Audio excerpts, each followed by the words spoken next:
अस्सलाम वालेकुम नाजरीन, आप देख रहे हैं स्टेट क्राफ्ट। मैं हूं सैयद मुजम्मिल शाह। नवाज शरीफ साहब की वापसी के बाद से ये कहा गया कि अब मुस्लिम लीग नवाज़ के लिए जो सबसे बड़ा सेलिंग पॉइंट है वो नवाज शरीफ साहब की अपनी शख्सियत है और उन्हीं की बुनियाद पर 2024 के इलेक्शन में मुस्लिम लीग नवाज़ वोट लेगी, उन्हीं के बयानिए को इस्तेमाल करेगी।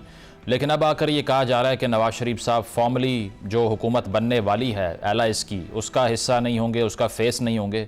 तो उस पर सवाल यही किया जा रहा है कि अगर नवाज शरीफ साहब हुकूमत का हिस्सा नहीं होते तो क्या वो पॉलिटिकल कैपिटल जिसको रीगेन करने की बात नून लीग कर रही थी, जो कि पीडीएम की 16 माह की हुकूमत में उन्होंने लूज़ किया, वो कैसे रीगेन करेंगे अगर नवाज शरीफ साहब इस मखलूत हुकूमत का हिस्सा बनते ही नहीं हैं। कुछ लोगों ने यह भी कहा कि ये इससे तसव्वुर ये कर सकते हैं कि नवाज शरीफ साहब अब पॉलिटिक्स से रिटायर होने जा रहे हैं, जिस तरह जहांगीर तरीन साहब ने एक बयान दिया और दीगर कुछ मज़ीद रहनुमाओं ने यह बात की इस इलेक्शन के नताइज को देख कर। लेकिन मरीम नवाज़ साहिबा ने ट्वीट किया, उन्होंने ये कहा कि अगर आप ये समझ रहे हैं कि नवाज शरीफ साहब डायरेक्टली हुकूमत का हिस्सा नहीं बनते, उसका मतलब उनकी पॉलिटिक्स से किनारा कशी है, तो ऐसा नहीं है। इनफैक्ट उन्होंने यहाँ तक कहा कि वफाक और सूबाई हुकूमत जो बनेगी उसकी बराह रास्त सरपरस्ती नवाज शरीफ साहब करेंगे और एक्टिवली इन्वॉल्व होंगे पॉलिटिक्स के अंदर।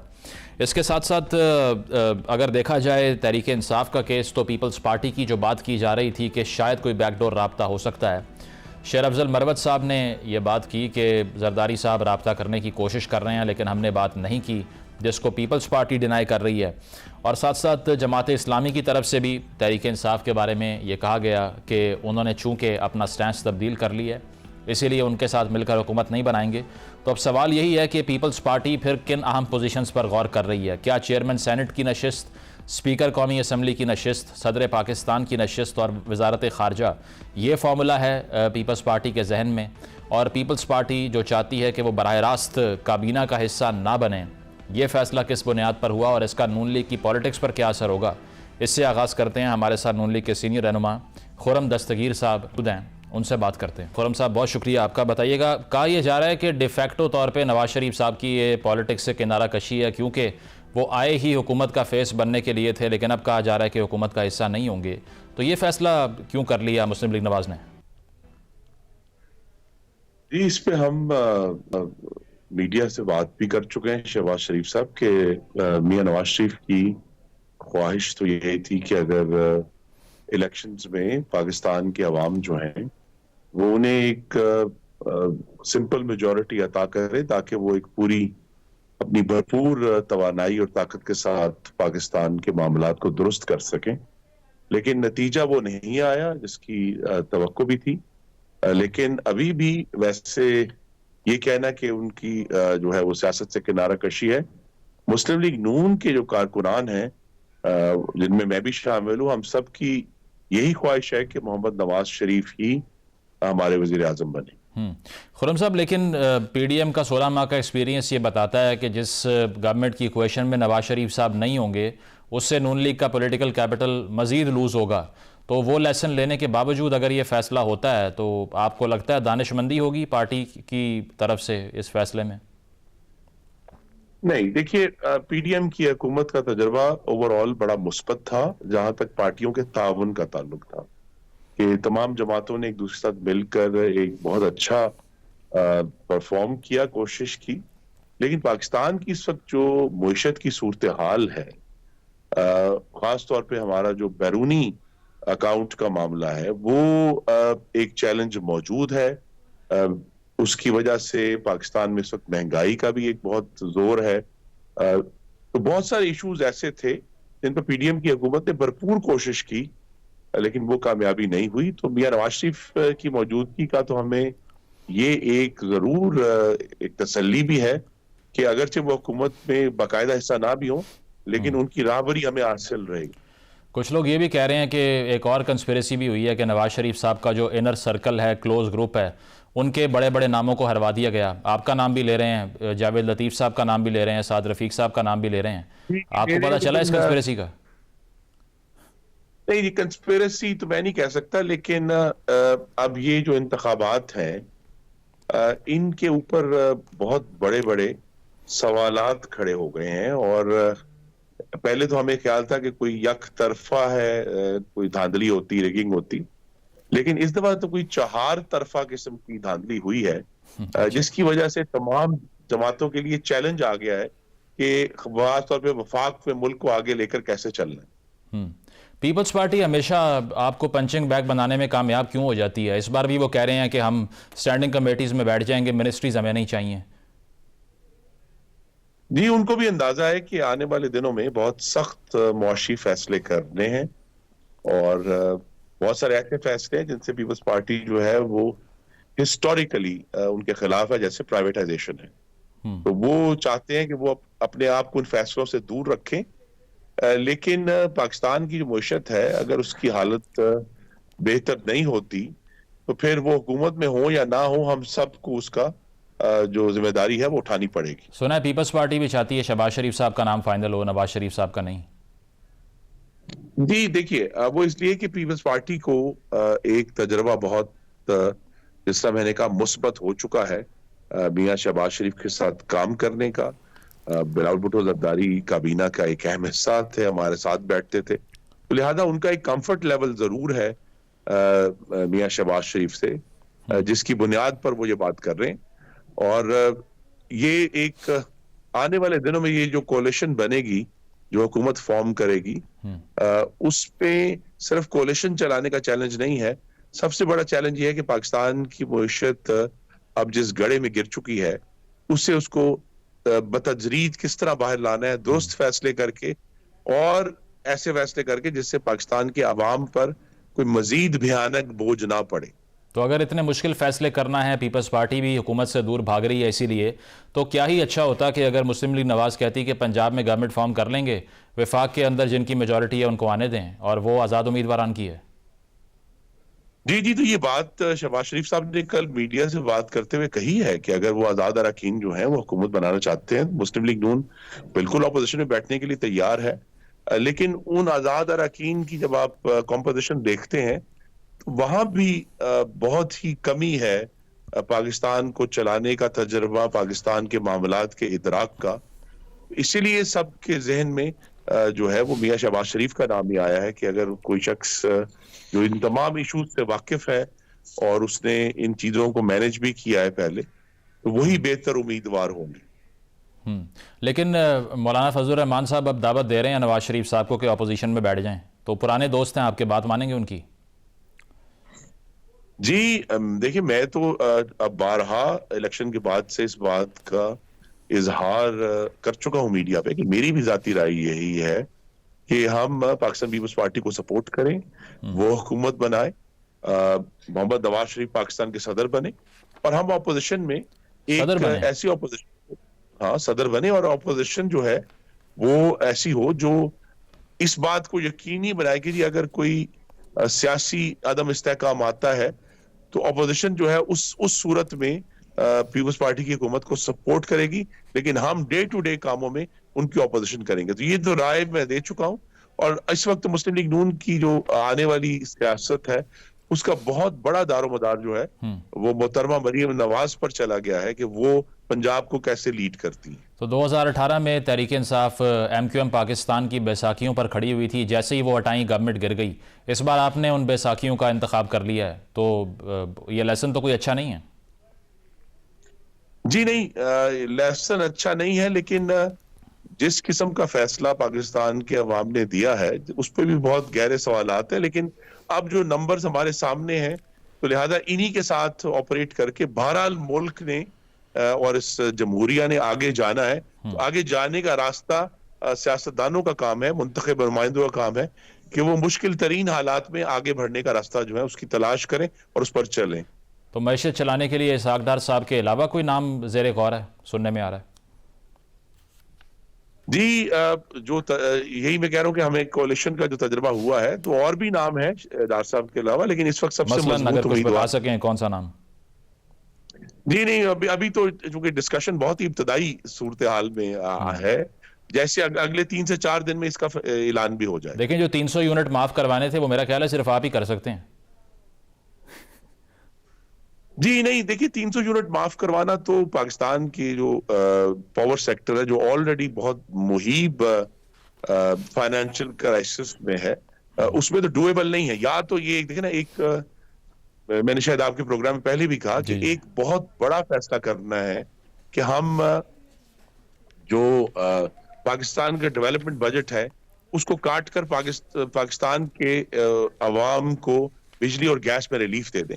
कहीं ना कहीं से तो वो स्पेस जनरेट करना है ना जी। तो अगर डेवलपमेंट को कट करना भी कोई आसान काम नहीं है, लेकिन बहरहाल उसकी जगह बनानी पड़ेगी। और इसलिए जरूरी ये भी है आने वाली हुकूमत के लिए कि वो फेडरल गवर्नमेंट के जो तमाम अखराजात और इश्यूज हैं उनको बड़ी एक बारीक नजर से देखकर एक इनकलाबी किस्म की कमी करे वाकई हुकूमत के अखराजात में, जिसके जरिए फिर हम आवाम को रिलीफ दे सकें। तो जिस फैसला साजी की, मुश्किल फैसले करने की, रिफॉर्म्स करने की आप बात कर रहे हैं, एक ऐसी असम्बली जहां हर वक्त वोट ऑफ नो कॉन्फिडेंस आने की तलवार लटक रही होगी, वहां ये रिफॉर्म करना आसान है?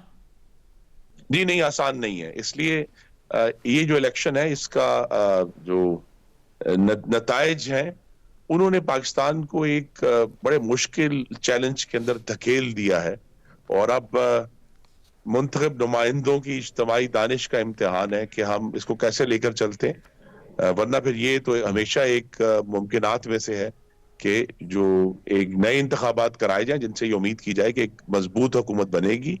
ये जो मौजूदा हुकूमत है इससे तो कोई भी इस वक्त तो उसको तसल्ली नहीं है। और ये जो मामलात हैं वो फिलहाल तो यूं लगता है कि मजीद पेचीदा होंगे, इससे पहले कि शायद अगले साल जो बजट आएगा 2025 में उस तक कोई बेहतर इस्तेहकाम आ जाए। ठीक है, बहुत बहुत शुक्रिया। इंजीनियर खुर्रम दस्तगीर साहब हमारे साथ मौजूद थे। उनका कहना यही था कि जो भी हुकूमत उसको मुश्किल फ़ैसले करना होंगे और पाकिस्तान की जो मैशत है उसको संभालने के लिए हमें रिफ़ॉर्म चाहिए। लेकिन सवाल ये है कि ये रिफ़ॉर्म एक वीक मैंडेट के साथ जब एक बड़ा नंबर अपोजिशन में बैठा हो और जो माइनॉरिटी गवर्नमेंट है वो गवर्नमेंट फॉर्म कर ले, तो क्या ये अचीव हो सकता है या दोबारा से हम वोट ऑफ नो कॉन्फिडेंस और एतमाद का वोट लेने की बाज़गश सुनते रहेंगे?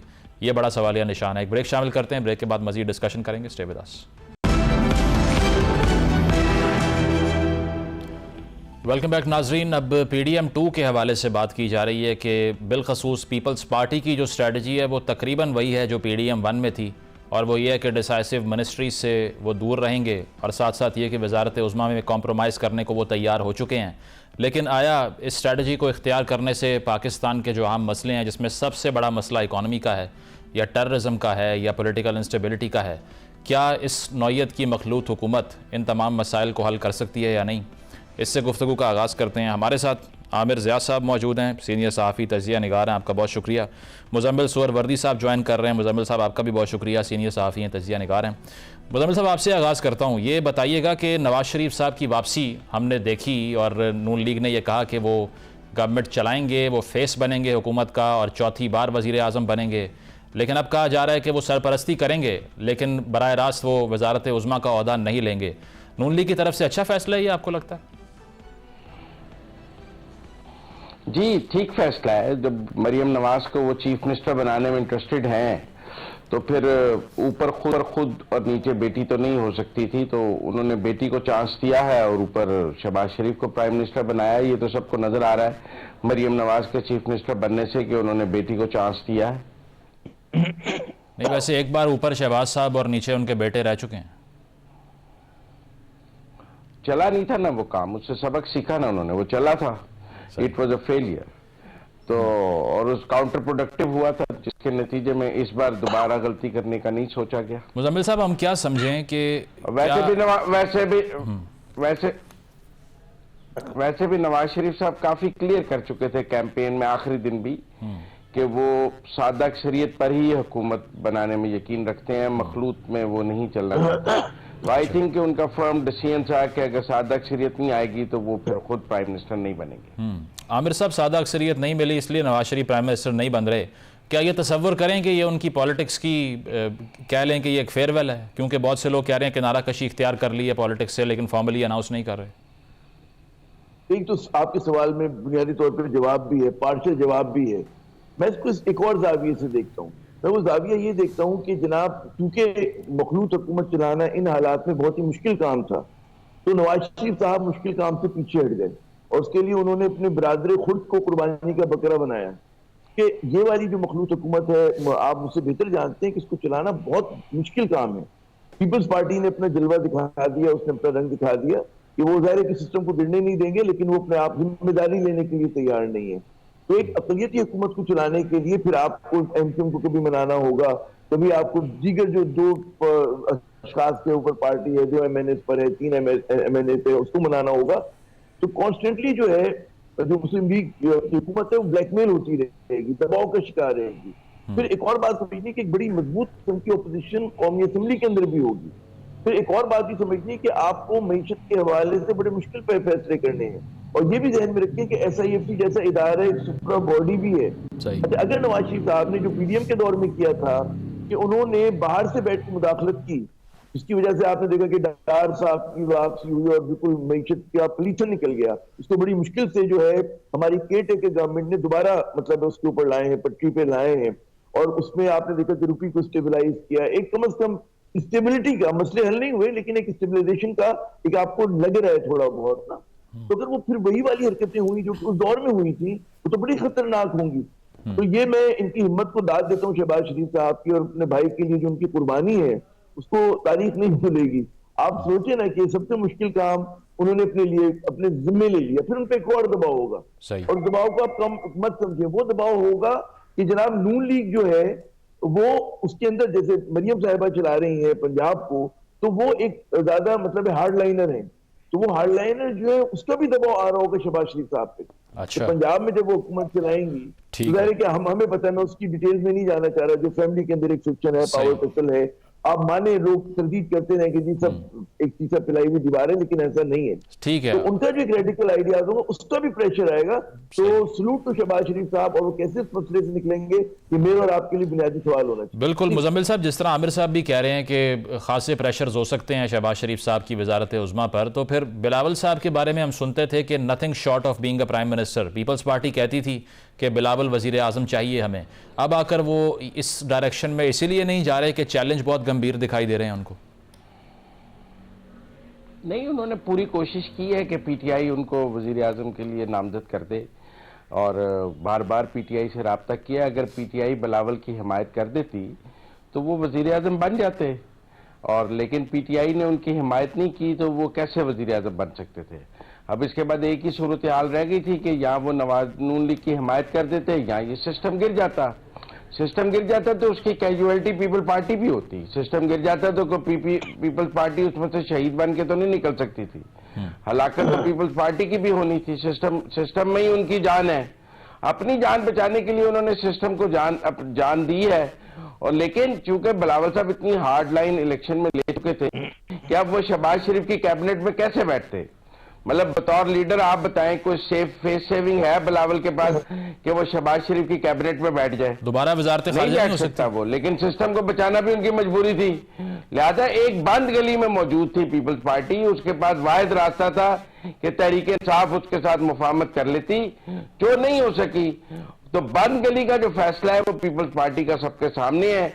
अब ये बात है कि कब पीपल्स पार्टी एक दफा जब वजीर आजम को एतमाद का वोट मिल जाता है, वो इलेक्ट हो जाता है, फिर आपको हटाने के लिए 172 चाहिए। 172 तो पीपल्स पार्टी और PTI के मिलकर नहीं बनते। सही नहीं तो, बिलावल साहब, मैं समझता हूं कि एक दफा शहबाज शरीफ बन गए तो वो हटाने की पोजीशन में नहीं होंगे। ठीक है मुजम्मिल साहब, ये बताइए कि वो एक बिलावल साहब बन जाएगा जिसमें किसी के पास उनको हटाने की ताकत नहीं होगी। ठीक है, लेकिन ये जो आईनी ओहदे मुजम्मिल साहब पीपल्स पार्टी सुना डिमांड कर रही है, तो उसमें फिर मुस्लिम लीग नवाज को इससे कोई मसला नहीं होगा कि लास्ट टाइम भी आप गवर्नमेंट का फेस नहीं बने, सारी तनकीद हमने बर्दाश्त की, प्रेशर हमने बर्दाश्त किया, इस बार भी आप वही डील मांग रहे हैं? गवर्नमेंट का फेस वो बनने के लिए तैयार है अगर कोई उन्हें वजीर आजम बनाने के लिए तैयार हो। अगर वजीर आजम बनाने के लिए तैयार नहीं उनके, तो अब वो कैसे शहबाज शरीफ के वजीर खारजा बन जाए इन सारी तकरीरों के बाद? कुछ 15 दिन तो हुए ही तकरीरें किए हुए, 2-3 माह 4 माह बाद बन जाएंगे, 6 माह बाद। अभी तो मतलब 10 दिन नहीं गुजरे कि वो कह रहे थे कि शहबाज शरीफ मुल्क का नालायक तरीन वजीर आजम है, और अब उन्होंने शहबाज शरीफ को वजीर आजम का दोबारा वोट देना है, फिर उसकी कैबिनेट में हलफ भी ले लेते तो जमीन बोसी हो जाते बिलावल साहब। उनके पास क्या रास्ता है इस वक्त, सवाए इसके कि वोट भी दें और चुप करके बैठ जाएं और कोई ठंडा होने का इंतजार करें और फिर कैबिनेट में वापस आ जाएंगे। इसमें ऐसी कौन सी बात है, किसी भी स्टेट में वापस आ जाएंगे। सही। आमिर साहब, आप भी यही समझते हैं कि यही वजह है पीपल्स पार्टी की आईनी ओहदों की डिमांड की, कि एक तो उनको सपोर्ट नहीं मिली PTI की, और दूसरी चीज़ बिलावल साहब का बयानिया जो एंटी नवाज सेंटिमेंट लेकर वो पंजाब में पॉलिटिक्स में एंटर होना चाह रहे थे। इसको एक और जाविये से देखें, जिसको हमारे दोस्त उसकी पीपल्स पार्टी की मजबूरी बता रहे हैं, मैं समझता हूं कि people's party is playing very smart. अपनी जो सियासी शतरंज हो रही है उसमें सबसे जहानत से पीपल्स पार्टी चल रही है। तो देखें, बड़ी पार्टी नहीं, 54 के करीब नशिस्तें हैं, उसमें वज़ीर आज़म अगर उनका बनता भी तो इंतहाई कमजोर बनता। तो उन्होंने फोकस वो सिंध पे करेंगे और फोकस वो जनाब बलूचिस्तान पे कुछ करेंगे, गवर्नमेंट बन जाए और उनको अगर आईनी 2-3 ओहदे भी मिल जाते हैं, प्रेसिडेंट का मिल जाता है, कौमी असम्बली का मिल जाता है, तो अपने साइज से वो ज्यादा बड़ी चीज ले रहे होंगे। अच्छा, उसके साथ साथ जो है उन्होंने ये ऑप्शन खुला रखा है कि जब चाहे वो इस हुकूमत को दबाव में लेकर आए और जब चाहे इसको गिरा दें। ये बहुत अहम बात है। और ये जो प्रेशर होगा, ये नून लीग इसकी कहते हैं इसकी गर्मी को बड़ी शिद्दत से महसूस करेगी। लेकिन at the same time Noon league इस पोजीशन में नहीं है कि वो उस पूरे खेल में अपने आप को पुल आउट करे, क्योंकि वो अपने आप को कमिट कर चुकी है, उसने वादे किए हुए हैं और ज़ाहिर है कि उसने अंडर परफॉर्म किया है इंतखाबात के अंदर, बहुत बुरी तरह से अंडर परफॉर्म किया है। पीपल्स पार्टी ने बिल्कुल पंजाब की सियासत में आने के लिए वो नून लीग की बी टीम के तौर पे नहीं नजर आना चाहते। बिलावल एक मतलब फिर अगर इनके बन जाते हैं, मतलब बी टीम बनती है पीपल्स पार्टी के, उनके वजीर खारजा बनते हैं, कुछ भी बनते हैं, तो वो अपने आप को भी अंडरमाइन कर रहे होंगे। तो आज उन्होंने ये किया है कि जनाब एज ए ऑल्टरनेट फोर्स, यानी कि पीटीआई अभी तक इन द रेड है, पीटीआई को भी तक एक खुल के काम करने की जगह नहीं मिली है, तो ऑल्टरनेट के तौर पर उन्होंने अपने आप को प्लेस किया हुआ है without damaging the system. Aamir साहब, लेकिन sorry to cut you here, अब जरदारी साहब ये कहते हैं कि जो रिकन्सिलिएशन है उसमें तहरीक इंसाफ भी रिकन्सिलिएशन प्लान का हिस्सा होना चाहिए और है हमारी रिकन्सिलिएशन का। लेकिन फिर आज शेर अफजल मरवत ने कहा कि जरदारी साहब ने रब्ता करने की कोशिश की, हमने जवाब नहीं दिया। तो इसमें फील्ड ना होने का मसला है या पीटीआई का स्टाइल ऑफ पॉलिटिक्स ही है, किसी से बात ही नहीं करनी, बैठना ही नहीं है? देखिए, रिकन्सिलिएशन के 2 लेवल्स होते हैं। एक तो लेवल ये होता है कि आप एक किसी भी सियासी जमात को उसके लेजिटिमेट पॉलिटिकल स्पेस दें काम करने के लिए, क्योंकि उसको मैंडेट के हिसाब से मिलना चाहिए। जो लोग उसके मई के वाकयात में मुलव्विस उन पर मुकदमा चलाएं, सजा दें, बिल्कुल समझ में आता है। लेकिन जो नहीं है, जो इलेक्शन लड़ चुके हैं, उनको एज ए पोलिटिकल पार्टी लड़ने दें। ये ना करेंगे कोई झंडा लेके पीटीआई का चल रहा हो तो उसको डंडे मारें। तो ये तो बड़ी एक लेजिटिमेट मेरे ख्याल में जगह बनती है। ये रिकन्सिलिएशन का एक लेवल है। दूसरा लेवल ये होता है कि जो मुखालिफ सियासी जमातें वो आपस में एक दूसरे से गुफ्तगू करें। अच्छा, अब ये लेकिन डेमोक्रेटिक राइट है कि गुफ्तगू करें, और ये भी एक आपका इंतखाब है जमहूरी कि आप गुफ्तगू ना करें, ठीक है। आप उसके ऊपर किसी को तनकीद नहीं कर सकते, आप ये नहीं कह सकते कि आप गलत कर रहे हैं। अब पीटीआई की जो पूरी सियासत का इमारत है वो इस बात पे खड़ी है कि जी हम नफी में हैं, हम नहीं मानते, ना नून लीग को मानते, ना पीपल्स पार्टी को मानते, ठीक है ना। तो वो उनकी सियासत है, अगर वो इसकी नफी करेंगे तो जो उन्होंने नैरेटिव बनाया वो धड़ाम से नीचे गिर जाएगा। तो उनकी भी मजबूरी है कि वो अपने बयानिए के कैदी बन चुके हैं और वो उसके ऊपर अगर वो चलना चाहते हैं तो लेट देम, कोई इसमें हर्ज नहीं है। ठीक है, पॉइंट आ गया। पीपल्स पार्टी भी ये कह सकती है कि जी एक हम we are a democratic party, और जो मतलब है एक जमाने में उनका रवैया होता था एमआरडी से पहले कि जी जो भुट्टो के उसमें मुलव्विस है उनकी शहादत में बात की करी, लेकिन बाद में उन्होंने नजर दिखाई और उनके साथ बैठे एमआरडी में। सही, तो ये अलग अलग पार्टी की प्रायोरिटी होती है कि कब कौन सा प्रायोरिटीज हैं मुख्तलिफ पार्टीज की। हार्ड लाइन, हाँ, hard line is also, hard line भी चलती है पॉलिटिक्स में। सही। मुजम्मिल साहब, आप जो आमिर साहब भी बात कर रहे हैं, जी आमिर साहब भी कर रहे हैं, मुजम्मिल साहब, वो ये रिकन्सिलिएशन के हवाले से अब पीटीआई का जो बयानिया है, पहले वो जमात इस्लामी की तरफ जाते हैं, जमात इस्लामी खुद इनकार कर देती है, केपी की बात कर रहा हूँ, और वो पीपल्स पार्टी की तरफ से जो ऑफ़र है उसको वो कबूल नहीं करते। तो फिर उनका फ्यूचर क्या है? अगर वो क्लेम कर रहे हैं कि हमारा नंबर 140-150 के करीब था, लेकिन हुकूमत साजी के लिए वो तैयार भी नहीं है, तो फिर फ़ायदा उस मेजॉरिटी का आपको क्या लगता है कि क्या वजह है? देखिए, ये आज की बात नहीं है। हमने बानी पीटीआई को एज अपोजिशन भी ट्राई किया है, वो किसी के साथ बात करने के लिए तैयार नहीं, और एज प्राइम मिनिस्टर भी तैयार किया है। मैं ये बात नहीं मानता कि बात ना करना कोई जमहूरी रवैया है और ये डेमोक्रेसी है जब आप ऐलान करते हैं कि मैं बात नहीं करता। बिलखसूस जब आप प्राइम मिनिस्टर हो तो आपको सबसे बात करनी पड़ती है, क्योंकि आप पूरे मुल्क के प्राइम मिनिस्टर हैं और आपका काम है सबको साथ लेकर चलना है। तो जो आदमी बतौर प्राइम मिनिस्टर साथ वाले कमरे में नाराज होकर बैठा रहे ब्रीफिंग में, उसको आप मुल्क का कैसे वजीर आजम कह सकते हैं, जिसकी छोटे बच्चे की तरह नाराज। और मैं इसको कोई जमहूरी रवैया नहीं, मैं इसको गैर जमहूरी रवैया मानता हूँ, आमराना रवैया। नफी ये है कि मैं दूसरे की हकीकत को तस्लीम ना करना, कोई नफी नहीं है। दूसरे की हकीकत को तस्लीम ना करना आमरियत और फैशिज्म है, जमहूरियत नहीं है। कि जब आप कहते हैं कि मेरे अलावा कोई ठीक नहीं है और मैं ही सिर्फ पैदा हुआ हूं इस दुनिया में ठीक इंसान और बाकी सब गलत पैदा हुए हैं, तो इसको जमहूरी कहना जमहूरियत के ऊपर बहुत बड़ा तोहमत है। इसको हमें फैशिज्म और आमरीत कहना चाहिए। और एक सियासी जमात का ऐसा रवैया उसको आज इस स्टेज पे ले आया है कि उसमें और दहशतगर्द जमात में फर्क करना बहुत मुश्किल हो गया है। प्रोग्राम में एक ब्रेक शामिल करते हैं, ब्रेक के बाद वापस आएंगे। Stay with us.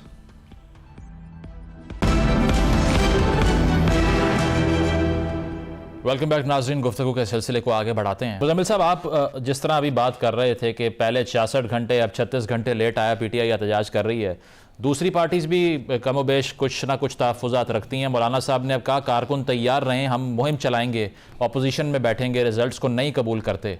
JUIF भी यही बात कर रही है।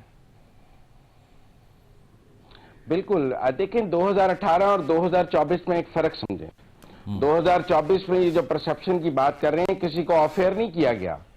इलेक्शन रिजल्ट्स पर बात करने के लिए किसी की ट्रांसमिशन नहीं बंद की गई, चाहे वो गलत बात कर रहे थे या सही बात कर रहे थे।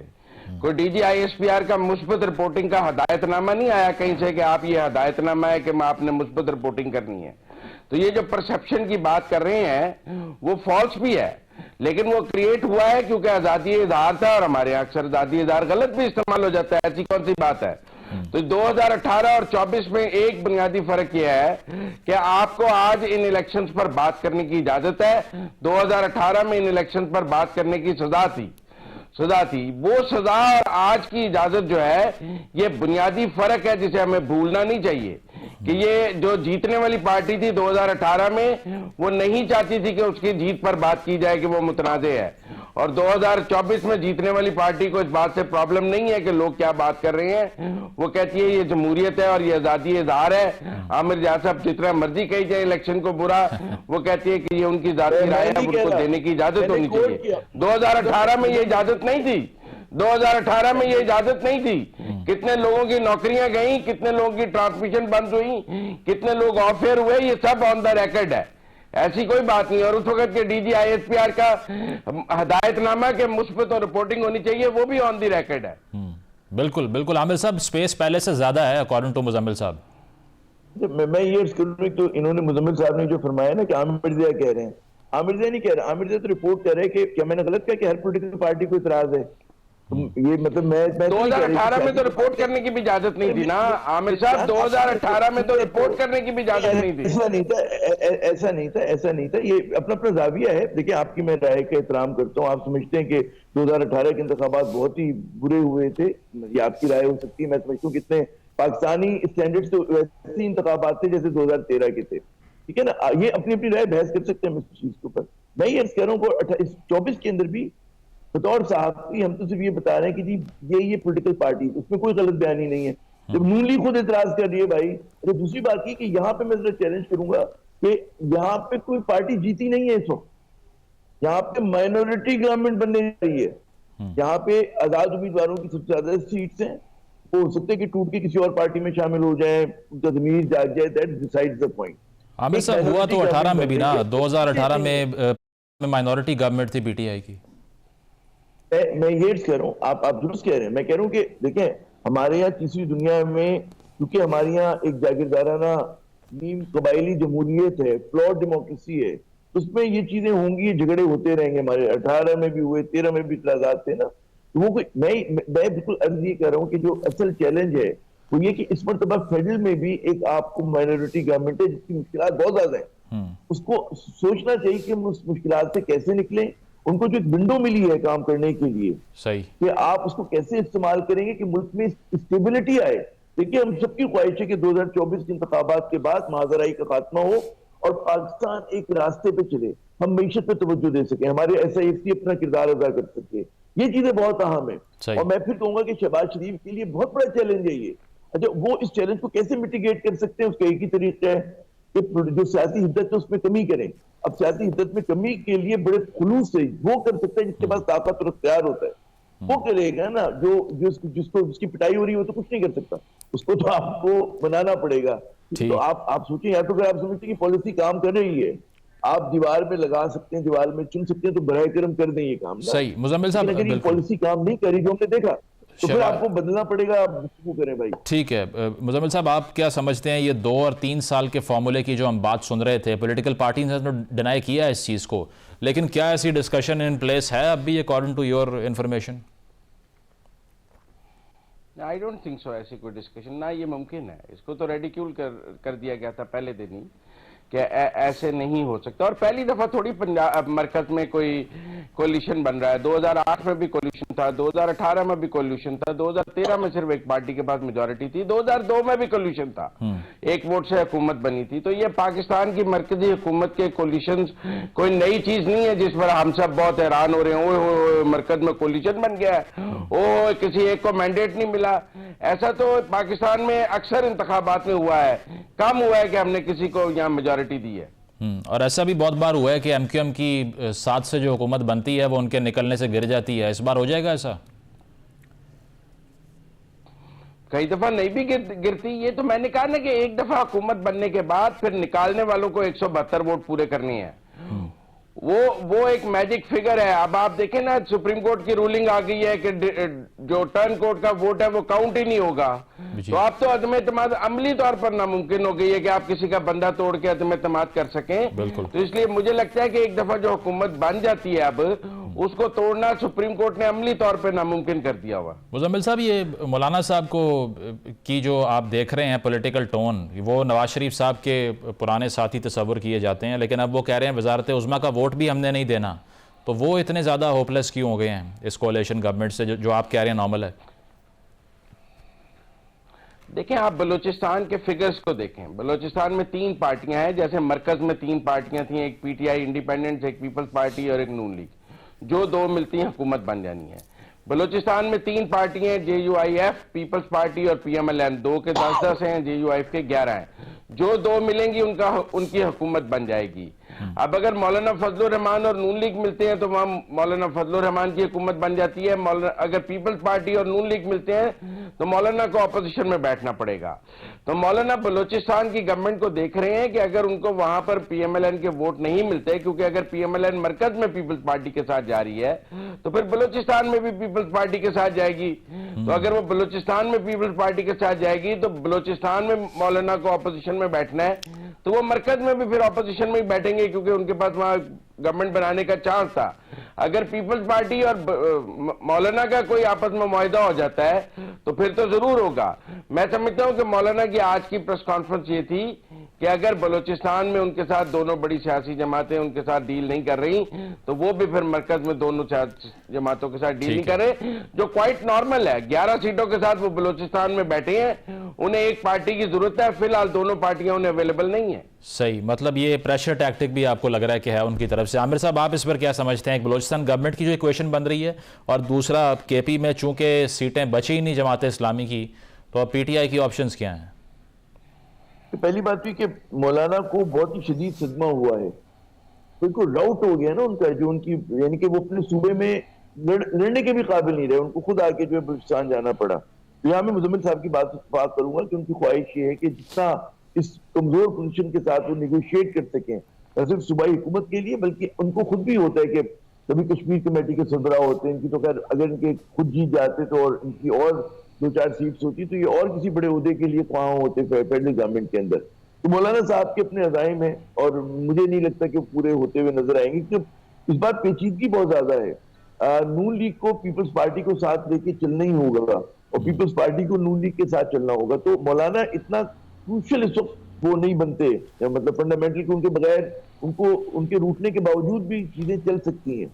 और वो ठीक है, मदरसे के बच्चे वो निकाल देंगे, थोड़ा बहुत फला होगा, लेकिन वो चीजें मैनेजेबल हैं और उनको मैनेज किया जा सकता है। उनको मतलब एक आध की वजारत दे के कोई आम जो भी चीजें निकाल दें पूरे करके, ज्यादा नहीं है उनके कोई असूली इख्तिलाफ नहीं है मौलाना को। मौलाना को अपनी उसका है कि जी कुछ उनको मिलेगा क्या, उनकी पार्टी को क्या मिलेगा मॉनिटरी सेंस के अंदर, यानी कि ओहदे के हिसाब से, इख्तियार के हिसाब से। 1 दूसरा आप आया जमात इस्लामी के साथ तो बहुत अलमिया हुआ कि उसके मतलब रिकाउंट में उसके 2 सीट्स कम हो गई और अब वहां पे नहीं है।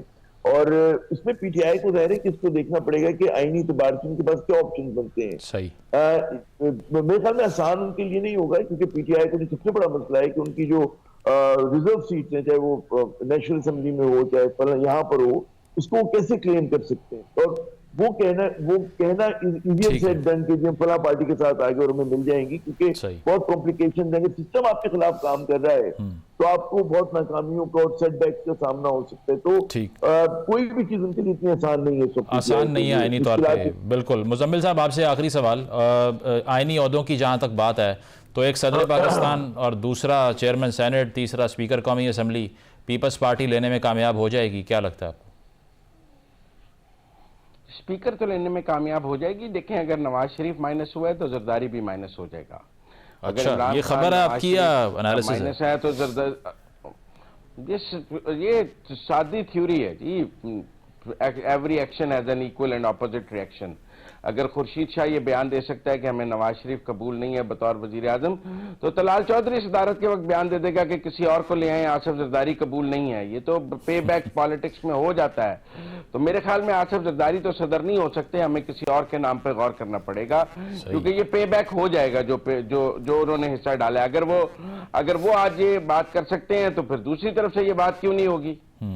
सही, उन्हें वोट नहीं चाहिए होंगे सदारत के लिए। बिल्कुल बिल्कुल। मतलब आप ये कह रहे हैं कि नवाज शरीफ साहब अगर माइनस होते हैं, जरदारी साहब भी माइनस होंगे। ठीक है, बहुत बहुत शुक्रिया। मुजम्मिल सुहरवर्दी साहब, आमिर ज़िया साहब हमारे साथ मौजूद थे और दोनों तजिया निगारों की राय में थोड़ा डिफरेंस तो आपको दिखाई दिया होगा, लेकिन बेसिक प्रिंसिपल यही है कि ये जो गवर्नमेंट बनने जा रही है इसमें पीपल्स पार्टी आइनी ओहदों पर ही एम कर रही है और जो डिसाइसिव मिनिस्ट्रीज़ हैं या वजारत उज़्मा का ओहदा है, पीपल साहब के बयानिए की वजह से उसके ऊपर पीपल्स पार्टी की नज़र नहीं है।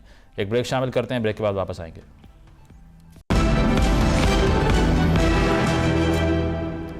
नाज़रीन, प्रोग्राम में आपने मुलाहिज़ा किया, अपना फीडबैक ज़रूर दीजिएगा। इजाज़त दीजिए, अल्लाह हाफ़िज़।